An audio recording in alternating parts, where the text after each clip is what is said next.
नमस्कार, आप देख रहे हैं हॉर्नबिल टीवी छत्तीसगढ़ की खबरों के हिंदी बुलेटिन हमर छत्तीसगढ़ में मैं माही आपका स्वागत करती हूँ।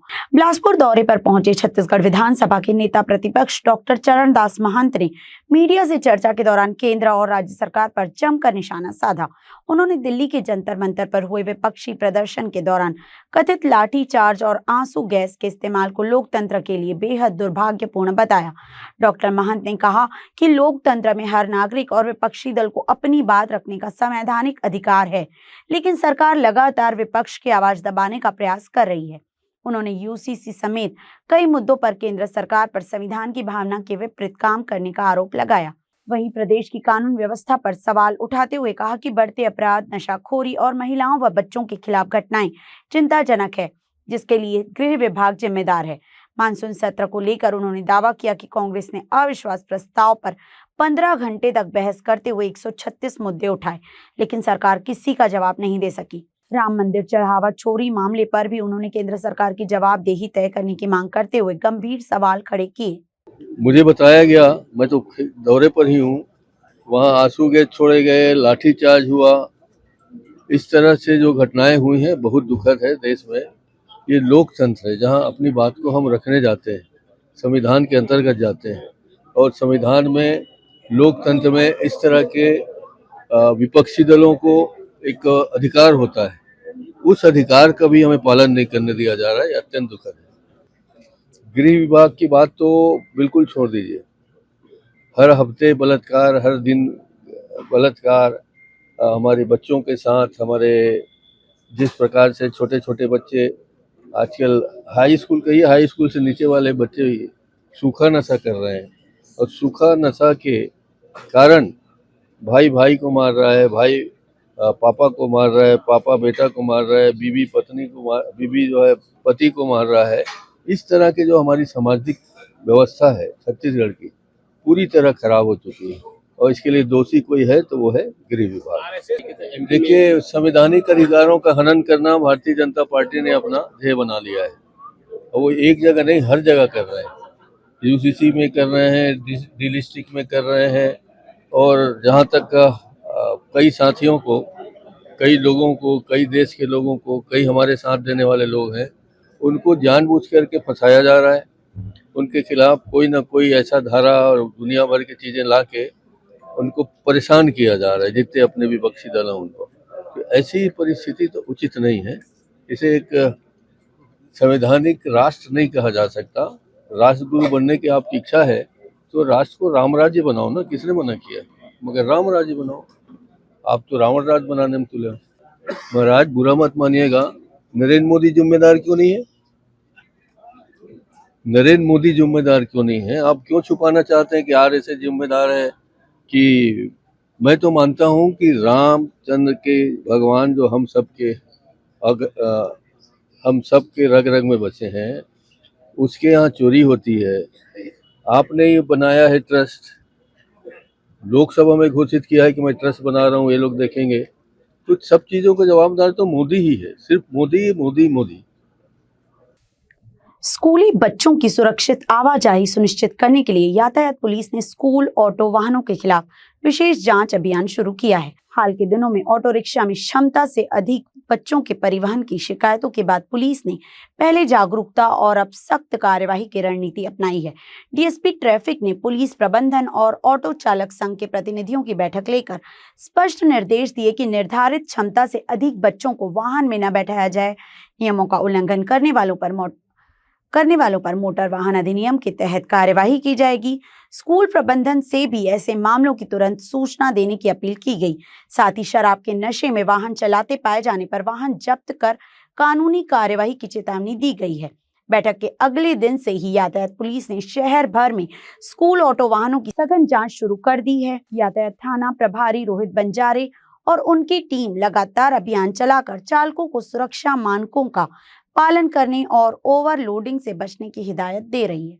आदरणीय वरिष्ठ पुलिस अधीक्षक महोदय श्री शशि मोहन सिंह साहब के निर्देशानुसार डीएसपी ट्रैफिक और इंस्पेक्टर ट्रैफिक दोनों के द्वारा शहर में स्कूली बच्चों को लाने ले जाने में प्रयुक्त होने वाले ऑटो जो ऑटो चालक जो अपने ऑटो में क्षमता से ज्यादा बच्चों को लेकर चलते हैं उनकी, और साथ में स्कूल प्रबंधन की, जिन स्कूलों में ऐसे ऑटो ज्यादा चलते हैं उनकी एक शनिवार को मीटिंग ली गई थी।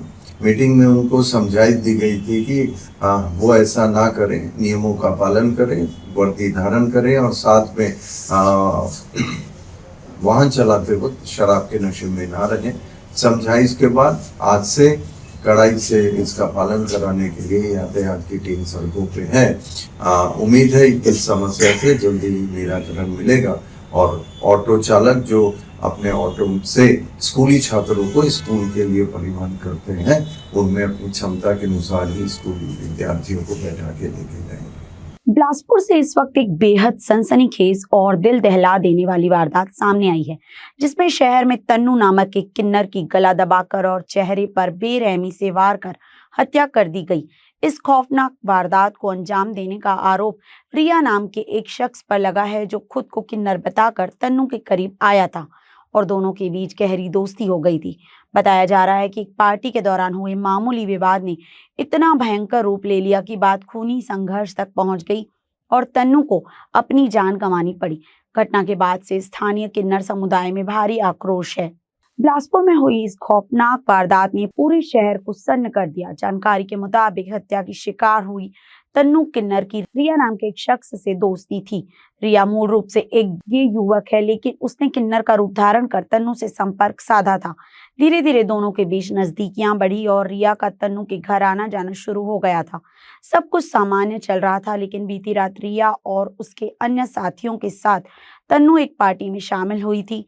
इसी पार्टी के दौरान किसी बात को लेकर तन्नू और रिया के बीच अचानक तीखी बहस छिड़ गई। क्या हुआ घटना? नमस्ते, मैं गौरेला पिंड से राजा नायक बोल रही हूँ। मुझे सकरी के टीआई साहब आए थे मुझे लेने कि चलो कुछ काम है आपसे, पर मुझे ये नहीं पता था कि मेरे चेला का मर्डर हो गया करके।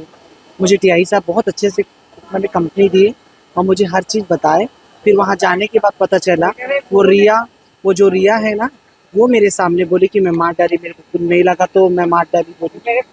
मेरे को पापा क्या बताऊँ आपको, मेरे चेले का मर्डर हो गया। उसका नाम रिया है। कहाँ रहता था, किससे? चिलाटी में रहते थे मेरे चेला तन्नू, और मेरे साथ बस्ती जाती थी गौरेला पिंडरा कोटा लोरमी खाने। एक जन मारा है कि और मिल के साथ में? आप अकेले तो कोई नहीं मर सकता ना, अकेले कोई मर सकता है क्या? उसको दो तीन लोग मिल के ही मारे। कोई नड्डेड़ा बने से कोई मर जाता क्या? अपने जान बचाने के लिए यार कोई करता है कि नहीं? पर मेरे चेला को 3 लोग मिल के मारे, पर अभी तक सो नहीं हो पाया।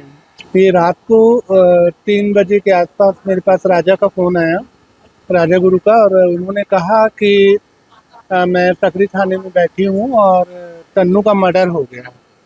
हम वहाँ पहुँचे और जा कर के हमने देखा तो जो लोग मारा था वो वहाँ पे था। तन्नू की बॉडी को सिम्स में रख दिए थे। अभी हम लोग आए यहाँ, पोस्टमार्टम वगैरह हुआ, पीएम हुआ, पंचनामा हुआ। पंचनामा में देखा हमने कि नाक में चोट है, आँख के पास चोट है, पैरों में चोट है, गला को रहता गया है, दबाया गया है।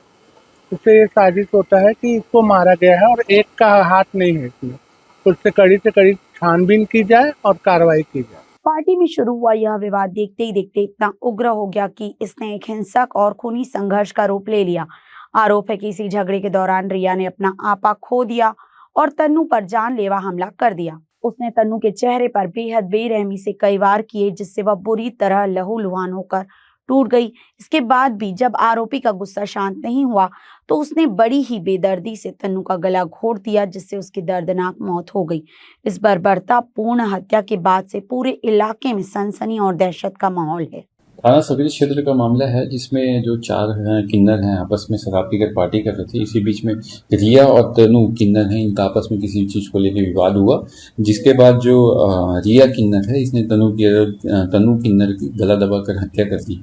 मामले में थाना सकरी में मर्डर कायम कर पोस्टमार्टम हेतु भेजा गया है और शीघ्र ही उसमें हत्या का अपराध पंजीबद्ध किया जाएगा और आरोपी को हिरासत में लिया गया। तन्नू किन्नर की इस निर्मम हत्या की खबर फैलते ही किन्नर समुदाय में भारी आक्रोश भड़क उठा है। समुदाय के लोगों ने पुलिस प्रशासन के सामने विरोध जताते हुए स्पष्ट कहा है कि इस जघन्य हत्याकांड को रिया ने अकेले अंजाम नहीं दिया है, बल्कि इस वारदात में उसके अन्य साथी भी पूरी तरह शामिल हैं। उन्होंने मामले में संलिप्त सभी आरोपियों की तुरंत गिरफ्तारी और उन्हें कड़ी से कड़ी सजा देने की मांग की है। एएसपी ने बताया है कि पुलिस हर एंगल से इस हत्याकांड की गहनता से जांच कर रही है। घटनास्थल और उसके आसपास लगे तमाम सीसीटीवी कैमरों की फुटेज खंगाली जा रही है ताकि सच सामने आ सके। पुलिस ने आश्वासन दिया है कि इस वारदात में पाई जाएगी उन सभी पर सख्त वैधानिक कार्यवाही की जाएगी। रायपुर में रेलवे स्टेशन चौक गुरुद्वारा चौक से संजय गांधी चौक तक यातायात व्यवस्था सुधारने के उद्देश्य से अतिक्रमण हटाओ अभियान चलाया गया। डीसीपी यातायात डॉक्टर अर्चना झा के निर्देश पर थाना प्रभारी यातायात फाफा टी के नेतृत्व में यातायात पुलिस और नगर निगम की जोन व सेंट्रल टीम ने संयुक्त कार्यवाही की। अभियान के दौरान सड़क और फुटपाथ पर अवैध रूप से लगाए गए हाथ, ठेले, गुमटियां तथा अन्य अस्थायी अतिक्रमण हटाए गए। साथ ही उन दुकानदारों पर भी कार्यवाही की गई जिन्होंने अपना सामान सड़क पर फैलाकर यातायात में बाधा उत्पन्न कर रखी थी। बता दें, कार्यवाही के दौरान अतिक्रमणकर्ताओं को समझाइश देते हुए बताया गया कि सार्वजनिक मार्ग आम लोगों की सुविधा के लिए है और इन पर अतिक्रमण से दुर्घटनाओं की आशंका बढ़ने के साथ यातायात भी प्रभावित होता है। भविष्य में दोबारा अतिक्रमण नहीं करने की चेतावनी भी दी गई। अभियान के बाद रेलवे स्टेशन चौक, गुरुद्वारा चौक और संजय गांधी चौक क्षेत्र में यातायात पहले की तुलना में अधिक सुगम और व्यवस्थित नजर आया। स्थानीय नागरिकों और वाहन चालकों ने इस पहल की सराहना करते हुए ऐसे अभियान नियमित रूप से चलाने की मांग की। एडीसीपी यातायात विवेक शुक्ला ने व्यापारियों और नागरिकों से सार्वजनिक मार्गों पर अतिक्रमण नहीं करने तथा शहर की सुरक्षा और सुचारू यातायात व्यवस्था बनाए रखने में प्रशासन का सहयोग करने की अपील की। कमिश्नरेट यातायात पुलिस बेहतर ट्रैफिक व्यवस्था हो, इसके लिए लगातार प्रयासरत है। इसी क्रम में जो सड़कों पर अवैध रूप से ठेला गुमटी रखकर या दुकान का सामान बाहर रखकर यातायात को बाधित करते हैं, उसको लेकर हमारा अभियान नगर निगम के साथ संयुक्त रूप से लगातार जारी है। इसी क्रम में संजय गांधी चौक से स्टेशन चौक तक का जो रास्ता है जो काफ़ी सकरा भी है और वहाँ पर आए दिन यह समस्या होती थी कि जो दुकानदार और ठेले गुमटी वाले हैं उनके कारण जो है यातायात बाधित होता था। इसको लेकर विशेष अभियान चलाया गया जिसमें जो सड़क पर ऐसे ठेले गुमटी वाले हैं उन्हें हटवाया गया, उस पर कार्रवाई की गई और साथ ही साथ उन्हें समझाइश दी गई कि आगे से यातायात बाधित ना करें और सड़क सुव्यवस्थित जो है यातायात बने रहे। इसको लेकर हमारी ये कार्रवाई थी जो आगे भी जारी रहेगी। बिलासपुर में 17 जुलाई की रात हुई मूसलाधार बारिश ने शहर और ग्रामीण इलाकों में भारी तबाही मचा दी। जलभराव, बाढ़ जैसे हालात और घरों में घुसे पानी ने सैकड़ों परिवारों की जिंदगी को प्रभावित कर दिया है। भारी बारिश के बाद अब लोग अपने नुकसान की भरपाई और मुआवजे की मांग को लेकर प्रशासन के दरवाजे पहुंच रहे हैं। लगातार हुई तेज बारिश के कारण बिलासपुर जिले के कई मोहल्लों और गांवों में घरों के भीतर पानी भर गया। जल निकासी व्यवस्था प्रभावित होने और नालियों के जाम होने से हालात और भी गंभीर हो गए। कई कच्चे मकान क्षतिग्रस्त हो गए, कहीं दीवारें गिर गई तो कहीं दीवारों की मिट्टी उखड़ने लगी। वहीं पक्के मकानों में भी भारी नुकसान सामने आया है। घरों में घुसे पानी के कारण TV, fridge, washing machine, cooler और अन्य इलेक्ट्रॉनिक उपकरण खराब हो गए हैं। प्रभावित परिवारों का कहना है कि एक ही रात में उनके वर्षों की जमा पूंजी को नुकसान पहुंचा है। इसी नुकसान की भरपाई और मुआवजे की मांग को लेकर बड़ी संख्या में लोग कलेक्ट्रेट पहुंचे और प्रशासन से आर्थिक सहायता देने की मांग की। नाली पूरा जाम है, वहाँ नाला में दीवार उठा दिया गया है। हम लोग के घर में पूरा पानी भर गया, सब सामान खराब हो गए और कुछ नहीं, एक भी पूछने नहीं आया, पार्षद भी नहीं आया और कोई भी नहीं आए हैं। हम लोग चाहते हैं वो नाली को जो जाम है उसको साफ सफाई करवाए, आर्थिक जो खराब हुआ है मुआवजा दिया जाए और नाला को साफ कर दिया जाए। कितना नुकसान हुआ और कब से समस्या है? हम लोग का 40-50 हजार का नुकसान हुआ है, इसी बार भरा है बस। सर हमारे तो आने पहले पानी मतलब नीचे गली में भरती है पानी, ऐसा नहीं है। नाला पीछे से जो कृषि फार्म के रोड से जो नली गई है ना, उसमें पहले जो नली जाता सीधा एससीसीएल के अंदर से जाता था। एससीसीएल वाले लोग गेट बंद कर देते थे, लेकिन हम लोग मोहल्ले वासी जाके उसको तोड़ते थे, फिर पानी चले जाता था। इस बार वो लोग जो नली के निर्माण किए हैं ना, कुछ ऐसा निर्माण किया है कि हमारे जो घर का भी पानी है ना वो नहीं जाता, वापस हमारे घर आता है वो। इसके चलते रात में 3 बजे हम लोग अचानक जब हम लोग नींद खुला है तो घुटने से ऊपर पानी था।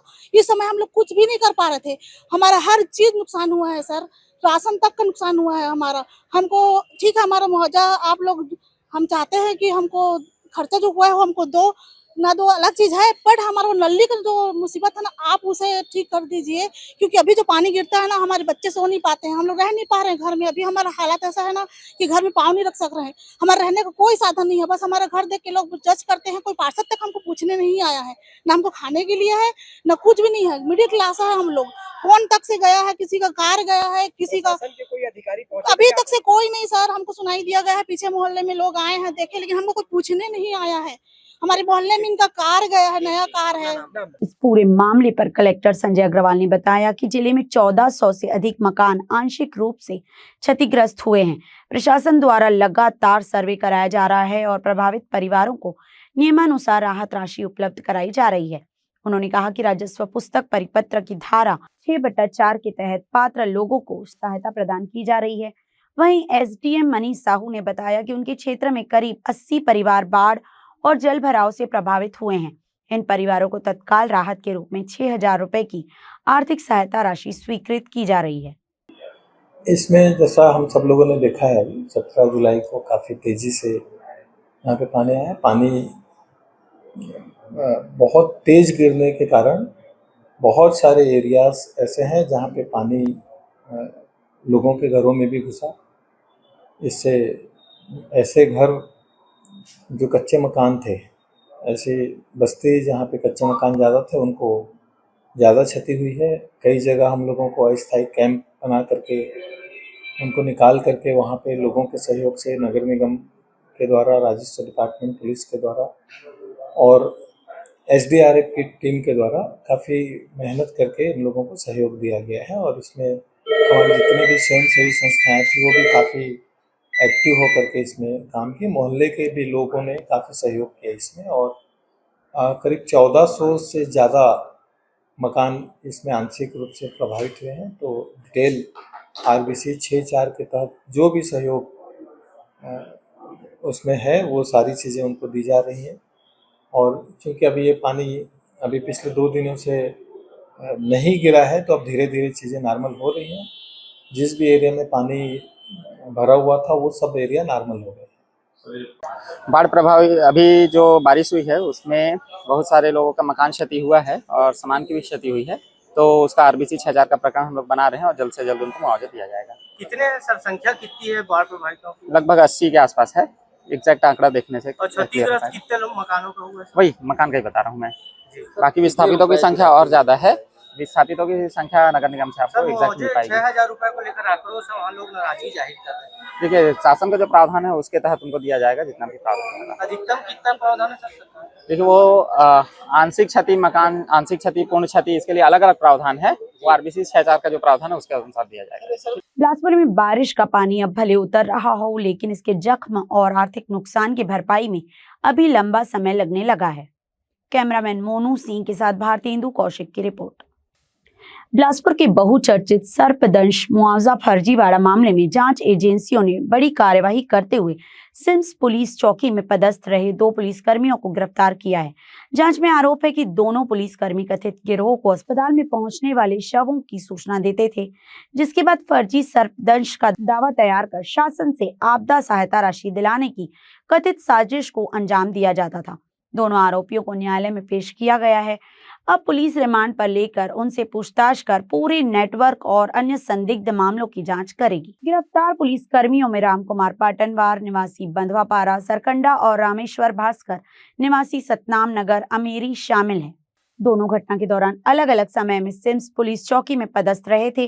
प्रारंभिक जांच के अनुसार जैसे ही किसी व्यक्ति का शव सिम्स अस्पताल पहुंचता था, दोनों पुलिसकर्मी कथित तौर पर गिरोह के सदस्य महेंद्र मनहर को इसकी सूचना देते थे। इसके बाद महेंद्र मनहर अस्पताल पहुंचकर मृतक के परिजनों से संपर्क करता और उन्हें शासन से मिलने वाली सर्पदंश आपदा सहायता राशि का लालच देकर मौत का कारण सर्पदंश बताने के लिए कथित रूप से तैयार करता था, जबकि कई मामलों में मृत्यु का वास्तविक कारण कुछ और बताया गया है।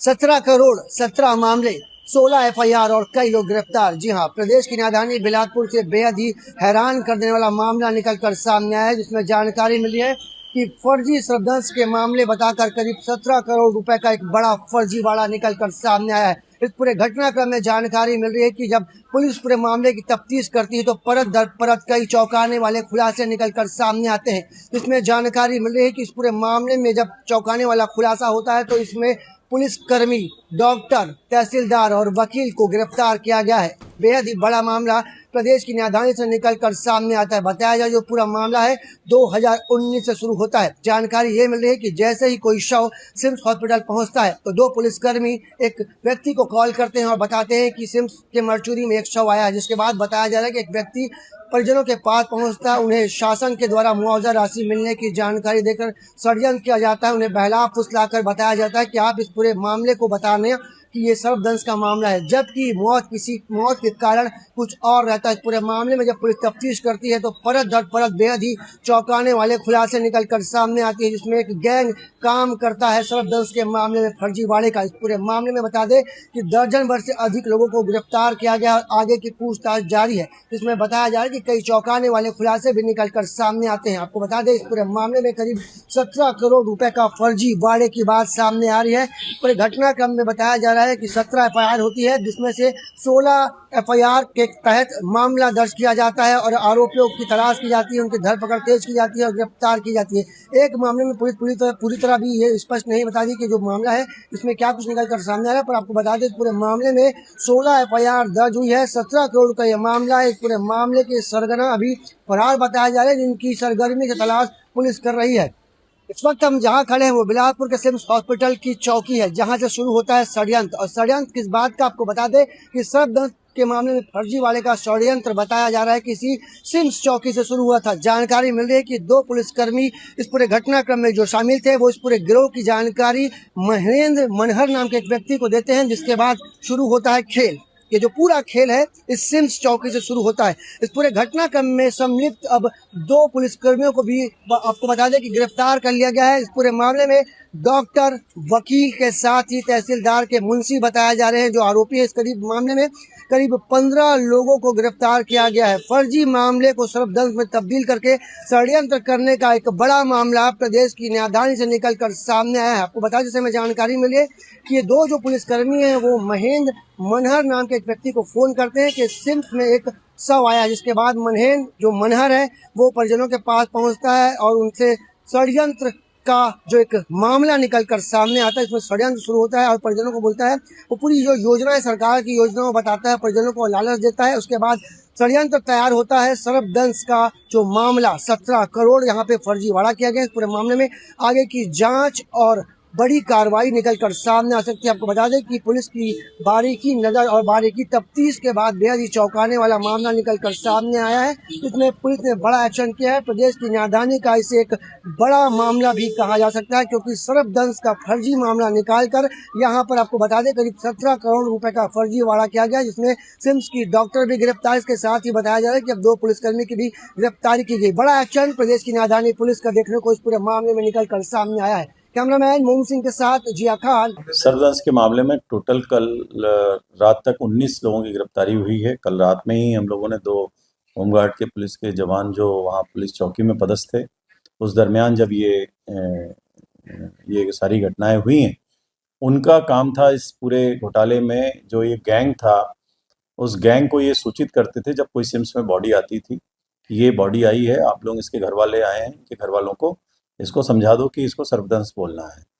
और वो फिर आके महेंद्र मनहर, खांडे और श्रवण वस्त्रकार, इस प्रकार के जो इनके वकील थे, ये लोग आके इनको कांता साहू ये सब समझाते थे और इसके बाद फिर आगे कार्रवाई होती थी, जिसमें डॉक्टर और ये सारे लोग इन्वॉल्व हो जाते थे और वो इस तरीके से फर्जी रिपोर्ट बनाते थे। तो लगभग 19 गिरफ्तारियाँ हुई हैं। पुलिस प्रकरण में जाँच कर रही है। पुलिस दस्तावेजों के आधार पर, अन्य कोर्पोरेटिव एविडेंस के आधार पर इसमें आगे कार्रवाई कर रही है। अगर कोई और भी ऐसी चीज़ें मिलती हैं जिसमें डॉक्यूमेंट से ये प्रमाणित होता है कि किसी और व्यक्ति का इन्वॉल्वमेंट है, तो उनकी भी आगे कार्रवाई की जाएगी। जांच एजेंसियों का कहना है कि दोनों आरोपियों को पुलिस रिमांड पर लेकर पूछताछ की जाएगी। पूछताछ के दौरान पूरे नेटवर्क, आर्थिक लेन देन, गिरोह के अन्य सदस्यों और अब तक सामने आए तथा संभावित अन्य फर्जी दावों के संबंध में महत्वपूर्ण जानकारी मिलने की उम्मीद है। मामले की जांच जारी है। दिल्ली में छात्रों की शांतिपूर्ण प्रदर्शन के दौरान पुलिस द्वारा किए गए कथित लाठीचार्ज और बल प्रयोग के विरोध में छत्तीसगढ़ प्रदेश एनएसयूआई और युवा कांग्रेस ने सोमवार को रायपुर के अंबेडकर चौक पर जोरदार प्रदर्शन किया। इस दौरान कार्यकर्ताओं ने प्रधानमंत्री का पुतला दहन कर केंद्र सरकार के खिलाफ नारेबाजी की और छात्रों पर हुई कार्यवाही की निंदा की। प्रदर्शन में शामिल एनएसयूआई पदाधिकारियों ने आरोप लगाया कि लोकतांत्रिक तरीके से अपनी मांगे रखने वाले छात्रों पर बल प्रयोग करना अभिव्यक्ति की स्वतंत्रता पर हमला है।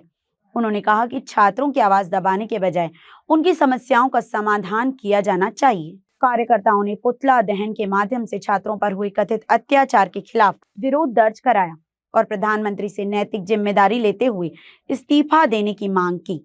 प्रदर्शनकारियों ने कहा कि लोकतंत्र में शांतिपूर्ण विरोध प्रत्येक नागरिक का संवैधानिक अधिकार है और इस अधिकार का सम्मान किया जाना चाहिए। प्रदर्शन के दौरान बड़ी संख्या में एनएसयूआई और युवा कांग्रेस के कार्यकर्ता मौजूद रहे। पुलिस की मौजूदगी में कार्यक्रम शांतिपूर्ण ढंग से संपन्न हुआ। प्रदर्शनकारियों ने चेतावनी दी, यदि छात्रों के मुद्दों पर केंद्र सरकार का रवैया नहीं बदला तो आंदोलन को और व्यापक बनाया जाएगा।